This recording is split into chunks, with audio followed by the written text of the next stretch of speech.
වෙලාව සවස 6යි. මේ ශ්‍රී ලංකා ගුවන් විදුලි සංස්ථාවයි. මෙන්න ප්‍රවෘත්ති. සංස්කරණය මොහන් පෙරේරා, ප්‍රකාශය ගයන් කෞශල් ජයවීර. සෞඛ්‍ය මාර්ගෝපදේශය යටතේ රටේ ඉදිරි ගමනට තවදුරටත් දායකත්වය දෙන්නයි රජය වැඩ කරන ජනතාවගෙන් ඉල්ලීමක් කරයි. හිටපු අමාත්‍ය මංගල සමරවීර මහතාගේ අභාවය සම්බන්ධයෙන් ජනපති අගමැති ඇතුළු මැති ඇමතිවරුන් රැසකගේ ශෝකය.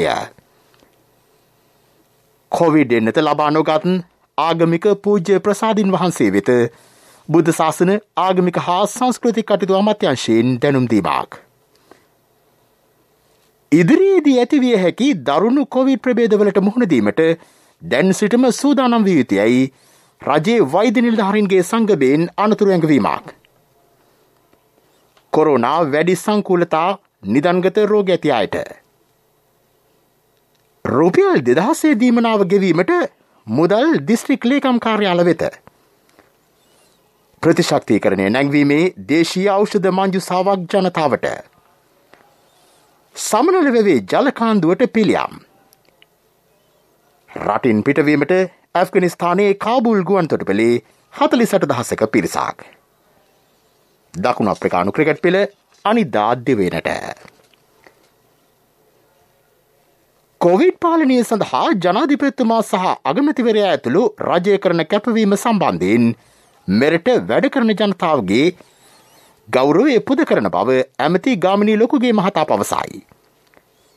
දැන් තිබෙන කොවිඩ් රැල්ල පාලනය කිරීමට නොහැකි වූයේ විපක්ෂය දියත් කළ උද්ඝෝෂණ මාලාව හේතුවෙනි. ඒවායිදී සිදු වූ ජනේක රාශීවීම නිසා කොරෝනා ව්‍යාප්ත විය. ශ්‍රී ලංකා පොදුජන පෙරමුණු වෘත්තීය සමිති මධ්‍යස්ථානයේ අද පැවති ප්‍රවෘත්ති සාකච්ඡාවේදී ඔහු මේ බව කීවේය. මහානායක ස්වාමින් වහන්සේගේ හා පූජකතුමන්ලාගේ ඉල්ලීම පරිදි ජනාධිපතිතුමා ලබන 30 වෙනිදා තෙක් නිරෝධායන ඇන්ද්‍ර නීතිය ක්‍රියාත්මක කිරීමට පියවර ගත්තේය. සෞඛ්‍ය නීති අනුගමනය කරමින් රට ඉදිරි ගමනට තවදුරටත් දායකත්වය ලබා දෙන්නයි ඇමතිවරයා වැඩ කරන ජනතාවගෙන් ඉල්ලීමක් කරයි.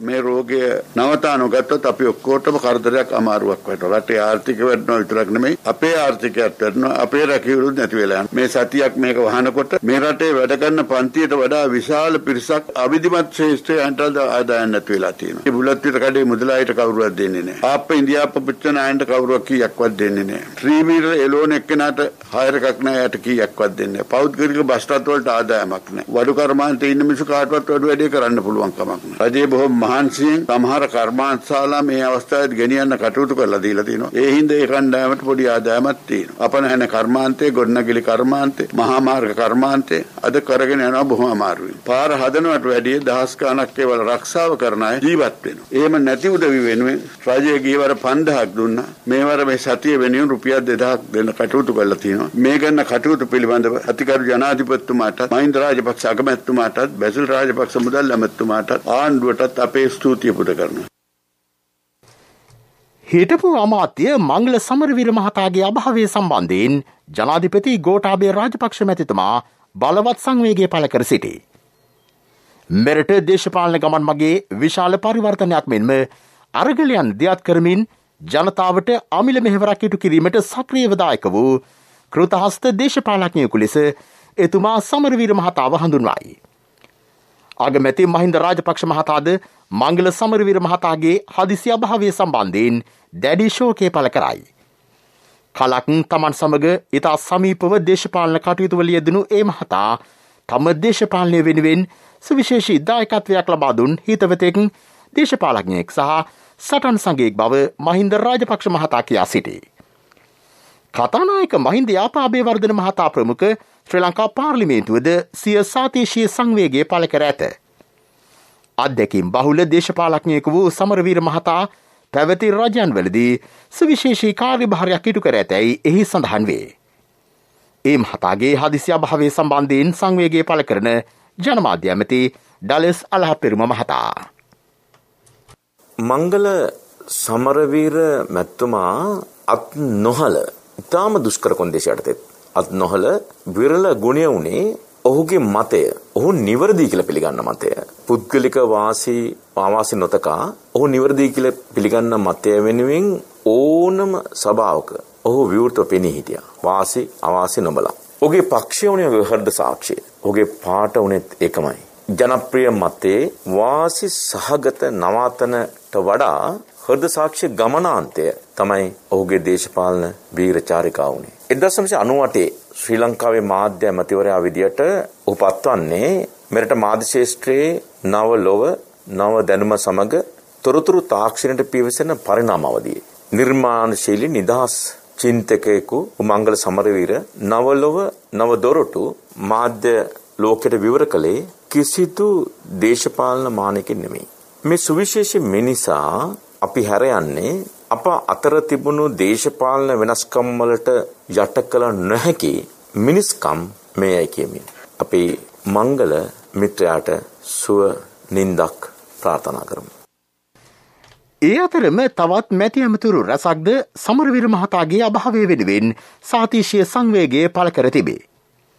අමාත්‍යවරු වන නාමල් රාජපක්ෂ කෙහෙලිය රඹුක්වැල්ල බන්දුල ගුණවර්ධන මහින්දානන්ද අලුත්ගමගේ චමල් රාජපක්ෂ ජනක බණ්ඩාර තෙන්නකෝන් රාජ්‍ය මාත්‍යවරු වන ශයහන් සේමසිංහ කංචන විජේසේකර යන මහත්වරුද ඒ අතර වෙති. පාර්ලිමේන්තු මන්ත්‍රී එස්.බී. දිසානායක මහතාද සමරවීර මහතා පිළිබඳ මතකයන් අවදි කළේය. සමරවීර මැතිතුමා මට ඉස්ලාම මුණ ගැහුනේ අනුර බණ්ඩාරනායක මැතිතුමා මංගලව අරගෙන මැතිනිය හමු වෙන්න ආවා.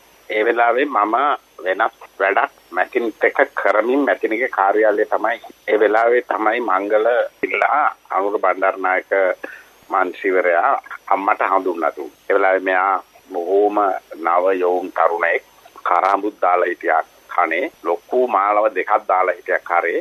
ඔහු ඉතාම ටික කාලෙක ශ්‍රී ලංකා පක්ෂයට එකතු වෙලා ඔහු මගේ හොඳම මිතුරා බවට පත් වුණා. මගේ විතරක් නෙමෙයි ඊට පස්සේ එතුමයි මමයි මහින්ද රාජපක්ෂ මැතිතුමයි අපි හැමදාම මංගලගේ ගෙදර එහෙම නැත්නම් අපේ ගෙදර මුණ ගැහෙන පුරුද්දක් ඇති කරගෙන තිබ්බා.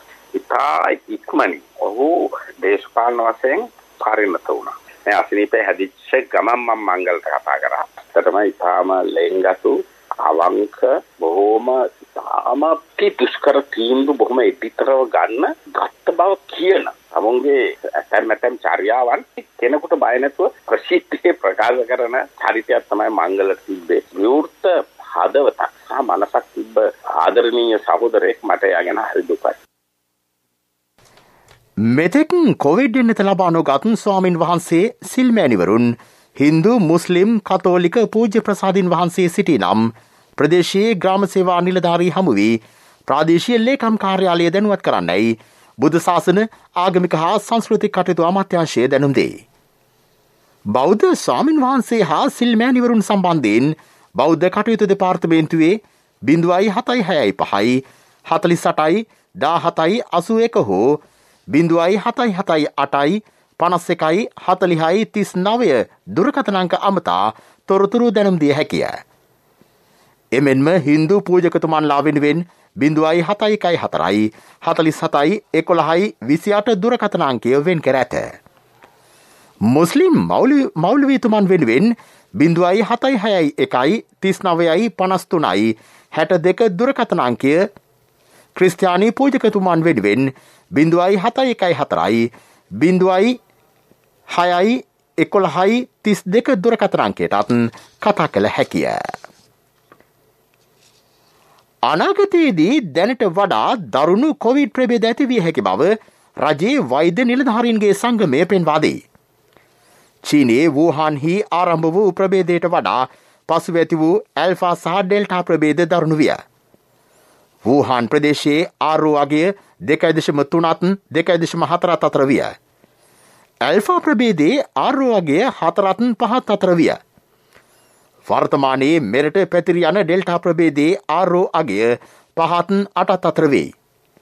ආරෝ අගය ලෙස හැඳින්වෙන්නේ රෝගය වැළඳුණු එක් පුද්ගලයෙක්ගෙන් දල වශයෙන් තවත් නිරෝගී පුද්ගලයන් කී දෙනෙකුට වෛරසය පැතිරී රෝගය වැළඳේද යන්න පිළිබඳව විද්‍යාත්මකව නිර්ණය කර ඇති අගයයි.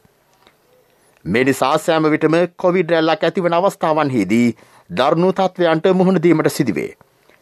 එබැවින් ඊළඟ කොවිඩ් ප්‍රභේදයට සූදානම් නොවනහොත් නැවත නැවත රට වසා දමමින් රටේ ආර්ථිකය මීටත් වඩා අසීරු තත්ත්වයකට පත්වනු ඇතැයි එම සංගමය පෙන්වා දෙයි.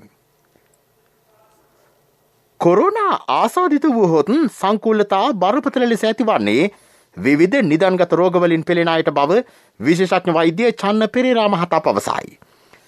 කිසිදු ආසාත්මිකතාවක් පෙන්නුම් නොකළහොත් වෛරසය ශරීරයට ඇතුල් වී තිබිය හැක.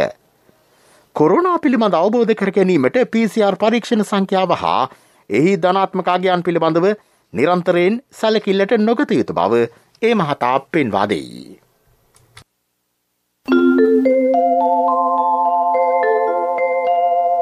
මේ ප්‍රවෘත්ති ශ්‍රී ලංකා ගුවන් විදුලි සංස්ථාවෙන්.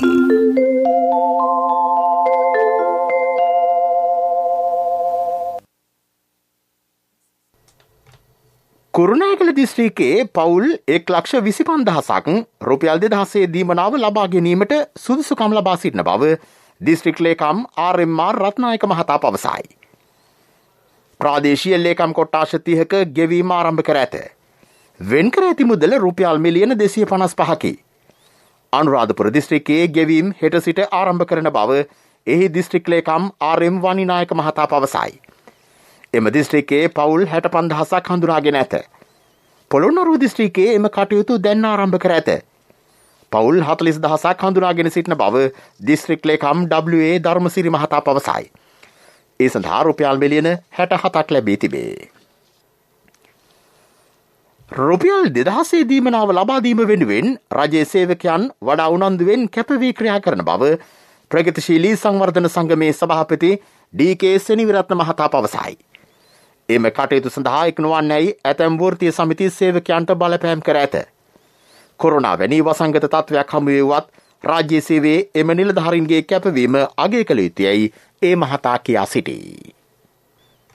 මෙරට ආබාධ සහිත ජනතාව වෙනුවෙන් ජනමාධ්‍ය අමාත්‍යාංශයේ අංශයක් පිහිටුවන බව ඇමති ඩල සලහ පෙරුම් මහතා පවසයි. එම ආබාධිත ප්‍රජාවටද ගෞරවය ලබා දීම එහි අරමුණයි. පූර්ණකාලීන නියෝජිතයෙකුද ඔවුන්ගේ කටයුතු සෙවීමට පත් කෙරේ. දැන් ජනමාධ්‍ය අමාත්‍යාංශයේ විදියට අතරම අපි ලැජ්ජ වෙන්නට ඕනේ ජනමාධ්‍ය අමාත්‍යාංශයට මේ රටේ ආබාධිත පුරවැසියෙක්ට එන්න විදියක් නැහැ. තුන්වෙනි මහලේ මම ඉන්නේ. හිතන්න මොහොතකට රෝද පුටුවකින් පැමිණෙන මගේ සහෝදරයෙක්ට දරුවෙක්ට මේ රටේ මේ අමාත්‍යාංශයට පුළුවන් ද බඩගාගෙන මහල් තුනකට එන්න. මම මේට පෙරත් කියලා තියෙනවා මේක ලෝකෙ මිම්මක් කියලා. ශීලාචාරකම මනින ලෝකෙ දියුණු මිම්මක් දර්ශකයක් තමයි ඕනෑම රටක් ඕනෑම සමාජයක් ඕනෑම සංවිධානයක් පුරවැසියෙක් ඒ රටේ ආබාධ සහිත ප්‍රජාවට කොහොමද සලකන්නේ දරුවන්ට කොහොමද සලකන්නේ කියලා කියන එක. ලෝකේ නූතන දර්ශකයක් මේක. ඒ නිසා මේක අශීලාචාර භාවයේ දර්ශකයක් බවට පත් කරගන්නේ නැහැ. දැන් පෙරවරුවේ අපි තීන්දුවක් ගත්තා ෆෝකල් පොයින්ට් එකක්. ඒ කියන්නේ කේන්ද්‍රීය කාර්යාලයක්. මේ රටේ සියලුම ආබාධ සහිත ප්‍රජාව වෙනුවෙන් ජනමාධ්‍ය අමාත්‍යාංශය තුළ ඇති කරන්න. ශ්‍රී ලංකා නිදහස් පක්ෂය කොවිඩ් අරමුදලක් ආරම්භ කරයි. එම පක්ෂයේ මන්ත්‍රීවරුන් රුපියල් ලක්ෂය බැගින් එම අරමුදලට බැර කර ඇත. ශ්‍රී ලංකා නිදහස් පක්ෂ ප්‍රධාන කාර්යාලයේදී අද එම කටයුතු ආරම්භුණි. පක්ෂයේ සියලු ආසන සංවිධායකවරුන්, දිස්ත්‍රික් සංවිධායකවරුන්, පළාත් පාලන නියෝජිතයන්, වෘත්තීය සමිති, ජාත්‍යන්තර ශාඛාවල නියෝජිතයන්ට මෙම අරමුදල හා එක්විය හැකිය. නාවල ජනාධිපති බාලිකා විද්‍යාලයේ 12 හැවිරිදි දැරියක්ද කොවිඩ් ආසාදනයෙන් මිය ගොස් තිබේ. එම සිසුවිය 7 වන වසරේ ගිණුම ලබමින් සිටි අය. රාජගිරිය ගල්පොත්ත පාරේ පදිංචි අයකි. අයට හටගත් සුළු අසනීප තත්ත්වය පසුව සසන අපහසුතාවක් දක්වා වර්ධනය වී ඇත. කොළඹ රිජ්වේ ආර්යාරෝහලට ඇතුළත් කිරීමෙන් පසු එම දැරියට කොවිඩ් ආසාදනය වී ඇති බව තහවුරු වී තිබේ. මෙළඟට ප්‍රමුඛ පුවත.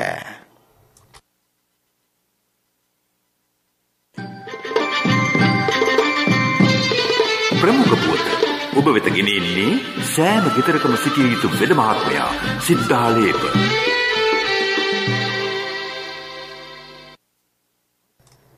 මෙරට ඔක්සිජන් ඉල්ලුම සපුරාලීමට දියර ඔක්සිජන් ලබා දෙන්නයි විදේශ ඇමති මහාචාර්ය ජී.එල්. පීරිස් මහතා චීන රජයෙන් සහාය ඉල්ලා ඇත. ඒ පිළිබඳව චීන තානාපති ඩී ෂෙන්හොන් මහතා සමග සාකච්ඡා කර තිබේ. එහිදී තානාපතිවරයා පැවසුවේ මෙරට ආර්ථික සංවර්ධනයට හා කොවිඩ් ව්‍යාප්තිය පාලනය කිරීමට චීනයේ අඛණ්ඩ සහාය ලැබෙන බවයි. ශ්‍රී ලංකාවට ලබා දෙන සහාය සම්බන්ධයෙන් ඇමතිවරයාද චීනයට ස්තුතිය පළ කළේය.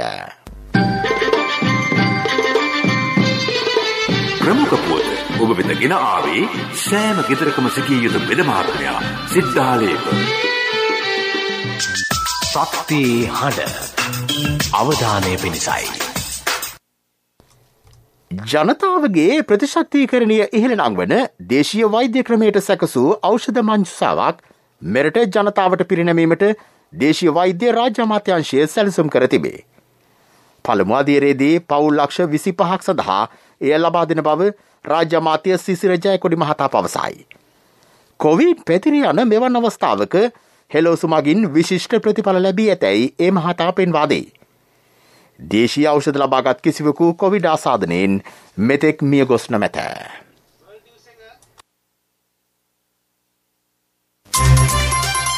ලෝක ප්‍රවෘත්ති.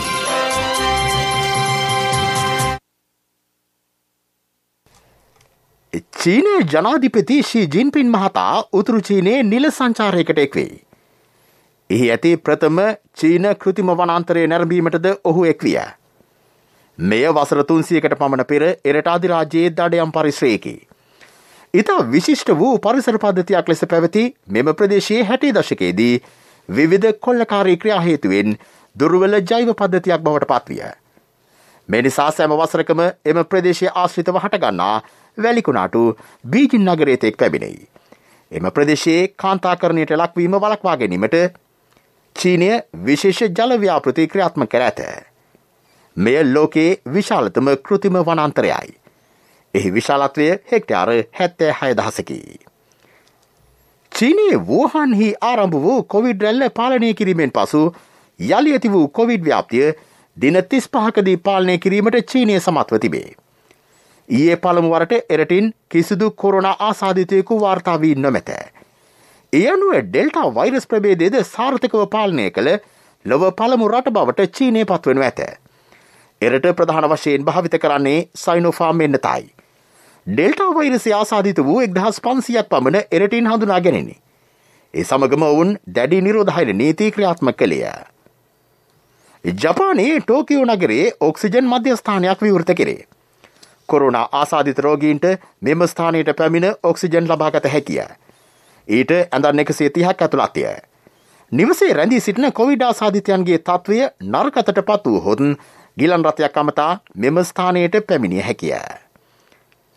ඇෆ්ගනිස්තානයේ කාබූල් ගුවන් තොටුපළේ 48,000කට ආසන්න පිරිසක් රටින් පිටවීමට බලාපොරොත්තුවෙන් සිටින බව වාර්තා පෙන්වා දෙයි. මේ නිසා ලබන 31 වෙනිදා වන විට ඔවුන් සියලු දෙනා ඉවත් කර ගැනීම ගැටලුවක් වී තිබේ. එක්සත් ජාතීන්ගේ මානව හිමිකම් කොමසාරිස් මිචෙලි බැච්ලට් තලිබාන් සංවිධානයෙන් ඉල්ලා සිටියේ කාන්තා අයිතීන් වලට ගරු කරන ලෙසයි.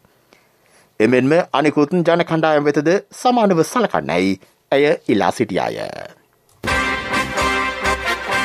පිරසර සංවර්ධනයක පුවත් සම්පින්ඩනය සංවර්ධන පුවත් ඔබ වෙත ගෙනෙන්නේ නවීන තාක්ෂණයේ බලමහිමය මෙල්වා QST අපේ රටේ අපේම දෙයක්.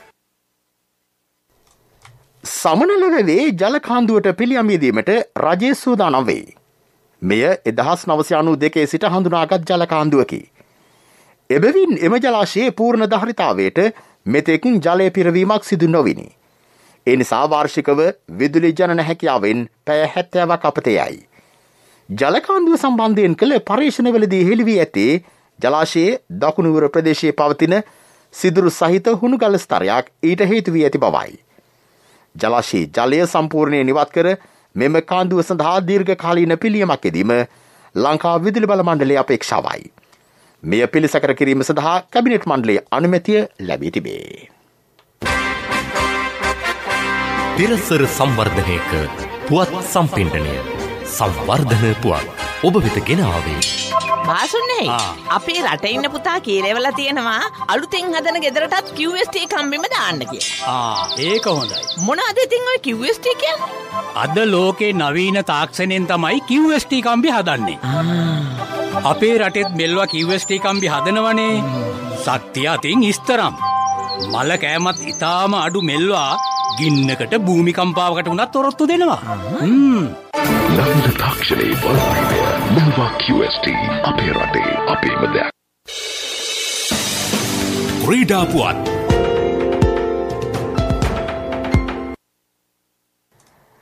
ද 100 ලෙස සංවිධානය කෙරෙනු පන්දු සියේ ක්‍රිකට් තරඟාවලියෙන් පසු ඊට සහභාගී වූ ක්‍රීඩිකාවන්ගේ වැටුප් වැඩි කිරීමට අවධානය යොමු වී තිබේ. මෙම තරඟාවලිය මිලියන 16කට වැඩි පිරිසක් රූපවාහිනියෙන් නරඹා තිබේ. ඊය 2019 ලෝක කුසලාන ක්‍රිකට් තරඟාවලිය නැරඹූ පිරිසටද වඩා ඉහළ අගයකි. තරඟ නැරඹීමට ප්‍රවේශපත් 5 ලක්ෂයකට වැඩි සංඛ්‍යාවක් විකිණී තිබේ. එංගලන්ත ක්‍රිකට් පාලක මණ්ඩලයේ ටොම් හැරිසන් සඳහන් කළේ තම රටේ ක්‍රිකට් ක්‍රීඩිකාවන්ට වැටුප් සම්බන්ධයෙන් හොඳ ආරංචියක් ඉදිරියේදී ලැබෙනු ඇති බවයි. දකුණු අප්‍රිකානු ක්‍රිකට් පිළ හෙට එරටින් ශ්‍රී ලංකාව බලා පිටත්වීමට නියමිතයි. එක්දින තරඟ 3ක් සහ ඕවර 20 තරඟ 3කට ඔවුන් ලබන මාස 2 වෙනිදා සිට සහභාගී වනු ඇත. සංචිතයට කලින් නම් කර සිටි ජූනියර් ඩලා සහ පුහුණුකරු කාල් ලැන්ජිවෙට් කොවිඩ් ආසාදනය වීම නිසා සංචාරයට එක් නොවේ. ජූනියර් ඩලා වෙනුවට ලුතෝ සිපම්ලා කණ්ඩායමට කැඳවා ඇත. ලැන්ජිවෙට් වෙනුවට මැන්ලා මෂිම්බි නම් කර තිබේ. ශ්‍රී ලංකා ක්‍රිකට් ආයතනය සංවිධානය කරන ආරාධිත ඕවර 20 ක්‍රිකට් තරඟාවලියේ අවසන් මහ තරඟය අද රාත්‍රී 7ට මහනුවර පල්ලේකැලේ ක්‍රීඩාංගණයේදී ආරම්භයි. දසුන් ශානකගේ නායකත්වයෙන් යුත් ග්‍රේස් කණ්ඩායම සහ දිනේෂ් චන්දිමාල්ගේ නායකත්වයෙන් යුත් රෙඩ්ස් කණ්ඩායම ඒ සඳහා තරඟවදී. ව්‍යාපාරික පුවත් ඔබ වෙත ගෙන එන්නේ ජාතික ඉතිරි කිරීමේ බැංකුවෙන් ඔබ වෙත ගෙන එන සියල් සපිරි ඇප් එක NSB Pay. 2019 2020 සහ 2020-2021 මුදල් වසර සඳහා ජනාධිපති අපනයන සම්මාන ප්‍රධානෝත්සවය දෙසැම්බර් 3 වෙනිදා බණ්ඩාරනායක ජාත්‍යන්තර සම්මන්ත්‍රණ ශාලාවේදී පැවැත්වේ. මෙවර එය සංවිධානය කෙරෙන්නේ 24 වෙනි වතාවටයි. අපනයන ශේෂ්ත්‍රයේ සහ රටේ ආර්ථික සංවර්ධනය සඳහා වූ විශිෂ්ට මෙහෙවර ඇගීම සඳහා අපනයනකරුවන්ට ජනාධිපතිතුමා වෙතින් පිරිනැමෙන ඉහළම හා කීර්තිමත් සම්මාන උළෙල වන්නේ මෙයයි. මෙහිදී සමස්ත සම්මාන 12ක් සහ ආංශික සම්මාන 53ක් පිරිනැමේ. කොවිඩ් වසංගතය හමු වූවත් අපනයනකරුවන් තම ව්‍යාපාරවල රැඳී සිටීමට දරන උත්සාහය මෙහිදී ඇගීමට ලක් කෙරේ. ව්‍යාපාරික පුවත් ඔබ වෙත ගෙනාවේ ඔබේ සියලුම බැංකු කටයුතු වඩාත් සුරක්ෂිතව පහසුවෙන් කරගන්න ජාතික ඉතිරි කිරීමේ බැංකුවෙන් ඔබ වෙත ගෙන එන සියල් සපිරි ඇප් එක NSB Pay. මුදල් හුවමාරු, බිල්පත් ගෙවීම්, ප්‍රීලෝඩ්, ක්‍රෙඩිට් කාඩ් ගෙවීම්, ලංකා QR ආදී සේවාවන් රැසක් සමගින් බැංකු ගිණුම් කිහිපයක් සමග එකවර ලියාපදිංචි වීමේ පහසුකම. ඔබ කොතැනක සිටියත් ඔබේ බැංකු කටයුතු එසැනින් කරගන්න ඩිජිටල් විසඳුම Play Store හෝ App Store හරහා දැන් නොමිලේම ඩවුන්ලෝඩ් කරගන්න NSB Pay. වැඩි විස්තර ළඟම පිහිටි ශාඛාවෙන් හෝ 0112 379 379 අමතන්න. කොන්දේසි සහිතයි. ආර්ථික පුවත් ආවරණය ඔබේ ඕනම අවශ්‍යතාවයකට සුදුසු මූල්‍ය විසඳුම් දෙන එන අය දියුණු වෙන අය එන LOLC සමූහය එන්න දියුණු වෙන්න.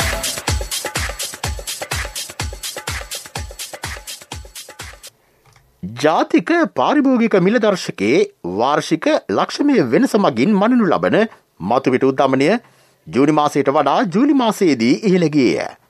ජූනි මාසයේදී එමාගේ 6.1කි. ජූලි මාසයේදී 6.8ක් වී තිබේ. ආහාර හා ආහාර නොවන කාණ්ඩ දෙකේම වර්ගවල මිල ගණන් ඉහළ යාම මීට හේතු විය. ආහාර කාණ්ඩයේ උද්දමනය ජූනි මාසයේදී පැවතියේ 9.8ක් ලෙසය. ජූලි මාසයේදී එය 11ක් දක්වා ඉහළ ගොස් තිබේ.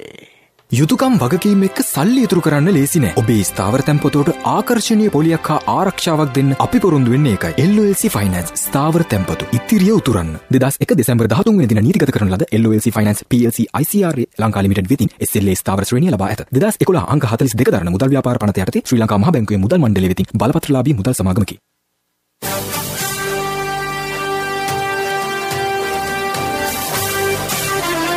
කාලගුණ වාර්තාව ඔබ වෙත ගෙන එන්නේ සයුරු දීවර කාලගුණ තොරතුරු සේවාව. ඔබගේ ප්‍රදේශයට අදාළ කාලගුණ තොරතුරු නොමිලේ එසැනින් ඔබේ ඩයලොග් දුරකථනයට 828 අමතා ලියාපදිංචි වන්න. දීවර හා ජලජ සම්පත් දෙපාර්තමේන්තුව සහ කාලගුණ විද්‍යා දෙපාර්තමේන්තුවේ ඉදිරිපත් කිරීමකි. සයුරු සමග සොරැකීම. බස්නාහිර හා සබරගමු පළාත්වලත් ගාල්ල මාතර දිස්ත්‍රික්කවලත් මද වැසි ඇති විය හැකිය. සෙසු ප්‍රදේශවල ඇතැම් ස්ථානවලට පසුරුවේ වැසි ඇති විය හැකියයි කාල්ගුණ විද්‍යා දෙපාර්තමේන්තුව සඳහන් කරයි.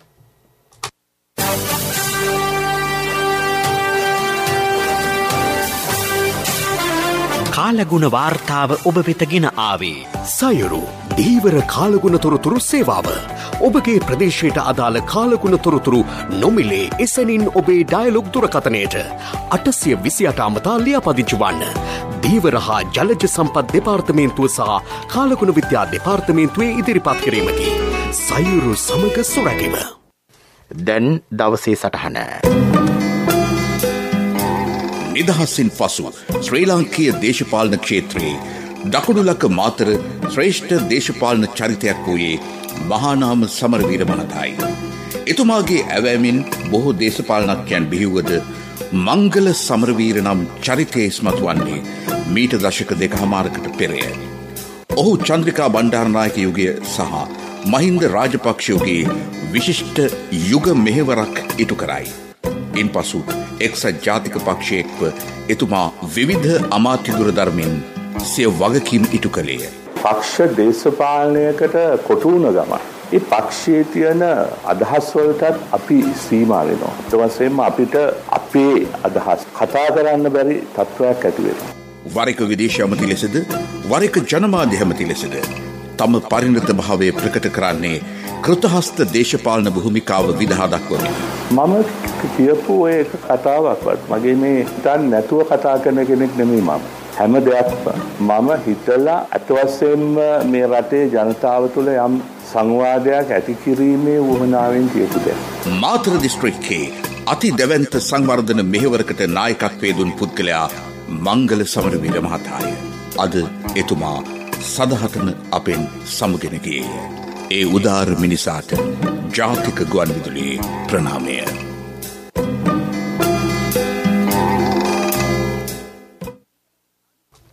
ප්‍රවෘත්ති අවසන් කිරීමට යලි සිරස්තල. සෞඛ්‍ය මාර්ගෝපදේශ යටතේ රට ඉදිරි ගමනට තවදුරටත් දායකත්වය දෙන්නයි රජය වැඩ කරන ජනතාවගෙන් ඉල්ලීමක් කරයි.